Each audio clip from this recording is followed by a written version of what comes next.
The Park Sheraton Hotel was the unofficial sanctuary of the New York underworld, a place where the air always smelled of Italian leather, heavy cigar smoke, and the sharp, clinical scent of Barber's talcum. On the morning of October 25, 1957, Frank Costello was sitting in his usual chair, his eyes closed, surrendered to the rhythmic stropping of a straight razor. For the Prime Minister, the barbershop was more than a place for a shave, it was a cathedral of silence in a city that never stopped screaming. But this morning, the silence felt heavy. It felt fragile. Costello, despite the hot towel wrapped around his face, could feel the shift in the room's energy. He knew that the peace he had spent 20 years building was rotting from the inside out. His ally, the terrifying Anastasia, the man they called the Lord High Executioner, was late. And in their world, being late didn't mean you were stuck in traffic, it meant you were already a ghost. Just as the barber reached for a fresh bottle of bay rum, the heavy glass doors of the shop didn't just open, they shattered. Two men, their faces obscured by scarves and fedoras, burst into the room with the synchronized violence of predators. They didn't look at the manicurists or the other patrons.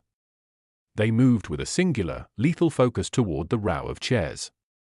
One of them kicked over a brass spittoon, the clang echoing like a funeral bell, and leveled a snub-nosed .38 directly at the bridge of the barber's nose. The other stepped toward Costello, his hand trembling not with fear, but with the raw adrenaline of a man about to commit regicide. He leaned down, the barrel of his gun pressing into the soft leather of the chair right next to Costello's ear, and hissed a question that would change the history of the American Mafia forever. Where is Anastasia? Costello didn't move. He didn't flinch. Even with a razor-sharp blade still hovering inches from his jugular and a gunman demanding a death sentence, he remained that static center. He slowly reached up, pulled the white towel from his face with a steady hand, and looked the gunman in the eye. The reflection of the overhead lights glinted off the assassin's spectacles. But Costello saw only the reflection of a pawn being used by a much larger player. He knew this wasn't just a hit, it was a message from Vito Genovese. By coming for Anastasia while Costello was present, Genovese was asking the Prime Minister to choose, stand with the executioner and die, or step aside and watch the throne burn. The gunman repeated the question, his voice cracking this time, the pressure of the moment beginning to fracture his composure. Costello's voice, when it finally came, was a low, gravelly rasp that seemed to vibrate through the floorboards. "Albert is exactly where he needs to be," Costello whispered, his gaze never wavering. "But the real question you should be asking is why you think you're walking out of here alive once you pull that trigger." In that moment, the power dynamic in the room flipped.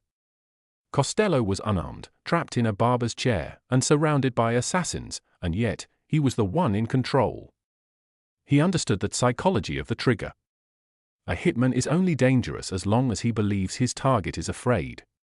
By showing absolute, chilling indifference to his own death, Costello had turned the gunman's own paranoias against them. They began to look at the exits, wondering if the Prime Minister had anticipated this move. They wondered if the room was already surrounded by Anastasia's murder-incorporated shadows. This was the essence of Costello's reign. He didn't need a gun because he owned the very thoughts of the men who carried them. For 30 agonizing seconds, the barbershop became a vacuum of time. The only sound was the heavy, ragged breathing of the gunman and the ticking of a clock on the wall. Costello sat there, a king in a silk bib, watching the boys realize they were out of their depth. If you are watching this and you realize that the ultimate weapon in any confrontation isn't what you hold in your hand, but what you project from your mind, then you are ready for the deep waters of strategy. Most people think power is about who strikes first, but the elite know it's about who controls the expectation of violence. We are witnessing the moment where Frank Costello proved that he was untouchable not because of his soldiers, but because of his aura. If you want to master the art of psychological armor, how to remain the calmest person in a room full of chaos, then you have found your home. Hit that subscribe button right now to join our boardroom of high-level thinkers. Give this video a like to show that you value the power of the mind over the power of the lead. And I want you to go to the comments right now and type "immortal" in all caps. Let's see who among you understands that a man who doesn't fear death can never be truly defeated. Now, let's go back to the moment the doors swung open again, and the Lord High Executioner finally arrived. The stalemate was broken by the sound of heavy footsteps on the marble outside. Albert Anastasia walked into the shop with the swagger of a man who believed the world owed him its silence. He didn't see the gunman at first, he was too busy checking his watch and complaining about the New York weather. But when he saw Costello sitting there with a towel in his hand and two armed strangers vibrating with murderous intent, a slow, predatory grin spread across his face. Anastasia didn't reach for a gun, he didn't need to. He was the gun. He walked straight toward the lead assassin, ignoring the weapon pointed at his chest, and sat down in the chair directly next to Costello. He leaned back, closed his eyes, and barked at his personal barber to start the shave. It was a display of sheer, unadulterated arrogance that left the gunman paralyzed. They had come to kill a man, but they had found two gods who refused to acknowledge their existence. The lead gunman, his face pale and slick with sweat, realized that the window of opportunity was closing. He could hear the sirens of the NYPD in the distance, likely called by a terrified passerby who had seen the glass shatter. He looked at Costello, then at Anastasia, and finally at his partner. The mission had failed before a single shot was fired. They had been sent to start a war, but they had been defeated by a masterclass in psychological defiance. They backed away toward the shattered doors, their weapons still raised but their spirits broken. As they scrambled out into the morning light of 7th Avenue, Costello turned to Anastasia. He didn't ask if he was okay. He didn't talk about the gunman. He simply looked at his old friend and said, "Albert, you're losing your edge. You're 3 minutes late, and in this city, 3 minutes is the difference between a shave and a funeral." Anastasia laughed, a deep, booming sound that filled the shop, but Costello's eyes remained cold. He knew that while they had won this psychological battle, the war had officially begun. That "this is for you, Frank" shooting had been the first warning, this barbershop standoff was the second. Vito Genovese wasn't going to stop until the Park Sheraton was painted red with their blood. Costello realized that the Prime Minister's era of diplomacy was being forcibly replaced by an era of raw, primitive butchery. He had spent his life keeping the animals in their cages, but now, the cages were broken, and the hungriest wolf was sitting in the chair next to him.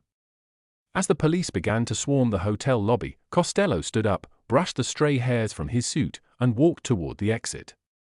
He knew that the next time he sat in a barber's chair, he might not be the one walking out. However, the executioner wasn't listening.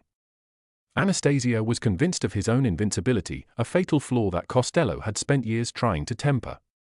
As Costello left the shop, he caught a glimpse of a black sedan parked across the street. He didn't recognize the driver, but he recognized the cold stare of a professional. The mirror was being set up. The reflections of betrayal were everywhere. Costello began to map out his final strategy, a way to let Genovese have his night of violence while ensuring that the Prime Minister would be the one to write the final chapter. He was preparing to vanish into the machinery of the city he had built, leaving Anastasia to face the storm alone. The stage was set for a bloodbath that would end the commission as they knew it, and it all started with a simple question asked in a quiet barbershop: "Where is Albert Anastasia?" The scent of bay rum and fear still hung in the air of the Park Sheraton barbershop, but for Frank Costello, the Prime Minister, the game had already moved beyond the marble walls of that room. As he walked out onto 7th Avenue, he didn't look back at Albert Anastasia. He didn't need to. He knew that Anastasia was a walking corpse. The Lord High Executioner had survived the morning standoff through pure, animalistic arrogance, but arrogance is not a long-term survival strategy. Costello understood that Vito Genovese was no longer playing by the rules of the commission, he was playing by the rules of the jungle. And in the jungle, the loudest lion is the first one the hunter's target. Costello spent the next 48 hours in a state of high-alert diplomacy. He wasn't hiding, he was rearranging. He knew that a massive power vacuum was about to be created, and he intended to be the one who decided what filled it. He began making the phone calls that Genovese couldn't make, calls to the silent partners in Washington, to the high-ranking police captains who owed him their careers, and to the other 3 family bosses who were watching the chaos with growing dread. The tension in the city reached a breaking point on the morning of October 25, 1957. Costello was far away, sitting in a quiet, private booth at a restaurant in the Bronx, when the news broke. Albert Anastasia had returned to that same barbershop. He was alone. He had sent his bodyguards on an errand, convinced that the gunman from the previous encounter wouldn't dare return. He was wrong. While Anastasia sat in chair 4, with his eyes closed and a hot towel once again shielding his vision, 2 men walked in. This time, there was no shouting. There was no "Where is Albert?" This time, there was only the cold, mechanical sound of suppressed pistols. The gunman opened fire, and in a desperate, final reflex, Anastasia lunged forward, not at his killers, but at their reflections in the mirror. He died trying to fight a ghost, his body crashing through the glass, shattering the very image of his own power. The Lord High Executioner was gone, and the underworld was officially at war. Costello received the news with a grim nod. He didn't mourn Anastasia, he analyzed the hit. He realized that Genovese had finally committed the one sin that a leader can never recover from: he had made the business unpredictable. By killing a boss as high-profile as Anastasia in such a public and brutal fashion, Genovese had invited the full, unbridled wrath of the federal government into their living rooms. This was the opening Costello had been waiting for. He didn't need to send hitmen to Genovese's house, he just needed to show the rest of the mafia that Genovese was a mad dog who was going to get them all executed or imprisoned. Costello began the Great Isolation. He met with Carlo Gambino and Tommy Luchis, the architects of the future, and he offered them a vision of a world without Genovese. He told them, "Vito wants to be a king, but a king is just a target. We are businessmen. We need a chairman, not a Caesar. If you are following this and you realize that the most effective way to destroy a rival is to let them win a battle that makes them look like a monster, then you have graduated to the highest level of power."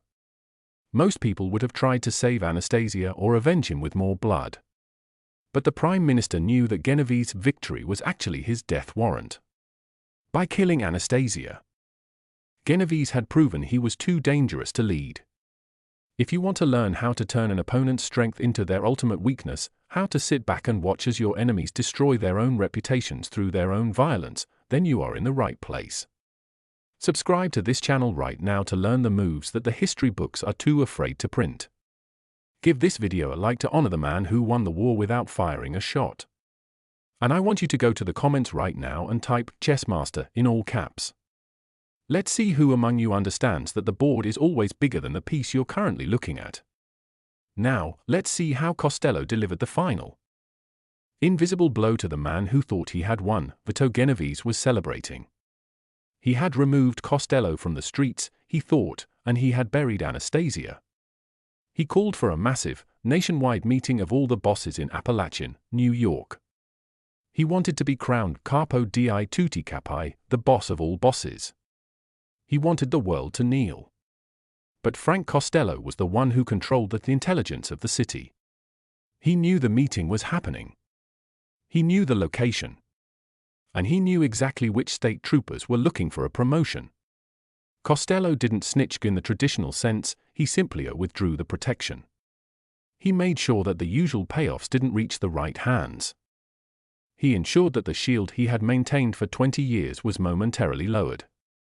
The result was the Appalachian Raid, the single most embarrassing event in the history of the American Mafia. Over 60 bosses were caught fleeing through the woods in their expensive suits, their secrets exposed to the world, and their organizations crippled by federal subpoenas. Genovese was humiliated, but he was still alive. He still had his soldiers. Costello knew he had to finish the job, but he had to do it legally. He used his remaining leverage to orchestrate a narcotics trap. Through a series of carefully placed informants and manipulated street deals, Costello and his allies ensured that Genovese was caught in a massive heroin distribution conspiracy. It was a setup so clean, so professional, that Genovese never even suspected his old rival. In 1959, the man who wanted to be king was sentenced to 15 years in federal prison. He would never walk the streets of New York again. He had traded his soul for a title, and Frank Costello had ensured that the title came with a life sentence. As for Costello, his retirement became the stuff of legend. He didn't flee to Sicily. He didn't hide in a hole. He stayed in his penthouse at the Majestic. He kept his seat at the best restaurants. He remained the man that everyone, from judges to young wise guys, came to for advice. He had achieved the impossible, he had outlived the violence, outsmarted the law, and outmaneuvered the most ruthless men of his generation. When he walked down the street, people didn't see a mobster, they saw a statesman. They saw the Prime Minister. He had proven that the ultimate form of power isn't the ability to take a life, it's the ability to sustain your own while everyone else is losing theirs. He had survived the lobby shooting, he had survived the barbershop standoff, and he had survived the collapse of the Commission. Frank Costello died in 1973 at the age of 82. He died in a bed, not in a gutter. He died with his millions intact, his reputation as a man of peace solidified, and his secrets buried deep within the foundations of the city he helped build. His legacy is a reminder that the world belongs to the thinkers, not the killers. He taught us that diplomacy is the most lethal weapon in the world because it's the only one your enemy will thank you for using. He showed us that you can sit in a barber's chair with 2 guns to your head and still be the most powerful person in the room, if you have the discipline to stay calm and the brilliance to see the move after the next one. The story of the Park Sheraton and the missing Anastasia is more than a tale of a gangland hit. It is the story of the end of an era. It was the moment the Mafia stopped being a group of street gangs and started trying to be a corporation, only to find that without a man like Costello at the helm, they were destined for self-destruction. The Prime Minister's life is the ultimate blueprint for anyone who wants to lead in a world of narcissists. It tells us that your value isn't measured by how many people fear you, but by how many people need you. Costello made himself necessary to the survival of the system, and when the system tried to kill him, he simply let the system kill itself. As the echoes of those shots in the barbershop finally fade into history, the lesson of Frank Costello remains sharper than any straight razor. In every industry, in every conflict, there will always be a Vito Genovese, a loud, aggressive climber who thinks that force is the only language people understand. And there will always be a Frank Costello, the one who listens, the one who plans, and the one who knows that the best way to win a war is to make sure your enemy defeats himself before you even have to show your hand. The Prime Minister didn't just survive the game, he rewrote the rules and walked away with the prize while the rest of the players were still arguing over the score. If the calculated brilliance of Frank Costello has shown you a new perspective on how to handle the wolves in your own life, then your training has just begun. We don't just tell these stories for entertainment, we tell them because the mechanics of power never change. The players change, the weapons change. But the strategy is eternal. Make sure you are subscribed to this channel to stay one step ahead of the crowd. Like this video to help us continue decoding the lives of the world's most dangerous minds. And before you go, I want you to tell me in the comments, do you think Costello was a hero for maintaining the peace, or was he the most dangerous man of all because he made crime look like a legitimate business? Let's get into the ethics of the Prime Minister. Stay sharp, stay calculated, and never forget, the person in the mirror is the only one who can truly betray you. We'll see you in the next chapter of Power.